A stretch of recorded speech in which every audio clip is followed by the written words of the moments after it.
แต่เช้าเขาได้แห้งดีทุกวินาทีมีค่าหาเว้าเพื่อนคนได้หลายกว่าเก่าซะแล้วเขาคือจิตอาสาผู้เสียสละเวลาสนใจเรื่องของชาวบ้านแต่ละมื้อแต่ละเว้นเขาก็บ่เคยขี้คร้านเลาะบ้านหาเว้าเพื่อนคนซะแล้วทุกเวลาทุกนาทีมีค่าเตือนแต่เช้าซ้ำใดแห้งได้เว้าเพื่อนคนหลายซ้ำนั้นคนอื่นบ้านเมืองเขาตื่นแต่เช้าได้เวียกได้งานแต่ว่าอันโตเพิ่นนี่นะตื่นแต่เช้าซ้ำใดเว้าเพื่อนคนได้หลายกว่าเก่าซะแล้วจิตอาสาผู้เสียสละเวลาผู้รับรู้เรื่องของชาวบ้านเอาเรื่องคุ้มเหนือไปใส่คุ้มใต้เอาเรื่องคุ้มใต้ไปใส่คุ้มขวาดีหูจักเบิดพริกมีเพียรวิ่งซึกเงินซึกลึกซึ้งเลื่อนบ่หูจักแต่เรื่องครอบครัวเจ้าของฮอนล่ะเรื่องครอบครัวเจ้าของเรื่องเฮือนเจ้าของบ่หูจักดอกจะอะไรทำไมที่ไหนยังไงไม่สนใจกินข้าวกับอะไรอยู่ใส่ทำไมยังไงไปใส่บ่หูจักเรื่องของครอบครัวบ่หูจักบ่สนใจบ่เอามาเว้าบ่เอามาใส่ใจเจ้าของใส่ใจแต่เรื่องครอบครัวผู้อื่นเฮือนอื่นสิเป็นจังใดสิไปใส่อยู่ใส่กินข้าวกับหยังคิดหยังในใจเพิ่นก็ฮู้จักเด้เอาเ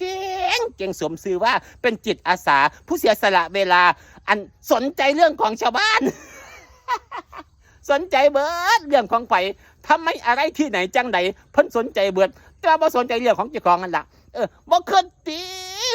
บ่สนใจที่บ่ก้มเบิ่งเจ้าของจังแม่นติว่าคนที่สั่งเจ้าของหรือเพิ่นบ่คิดติบ่คิดว่าคนที่สั่งเจ้าของจังแม่นติเอาคนแนวนี้บ่คิดเด้ว่าคนที่สั่งเจ้าของคิดแต่ว่าคนฮักเจ้าของนี่คิดแต่ว่าคนมักเจ้าของว้ายคนคือมักฉันคักแท้ฉันเอาเพิ่นคนเก่งฉันเอาเรื่องคุมนั่นมาเอาเรื่องคุมนี้เอาเรื่องผู้นั้นไปเอาเรื่องผู้นี้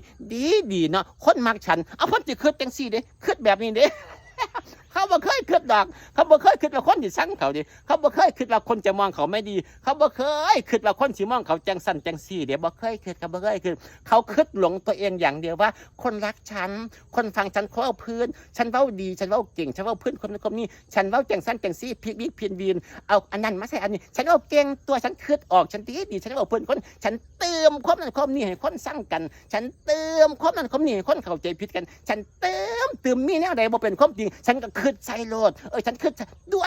เพิ่นพอใจเพิ่นภูมิใจจังซั่นเพิ่นเอาเพิ่นเก่งกันตัวจิตอาสา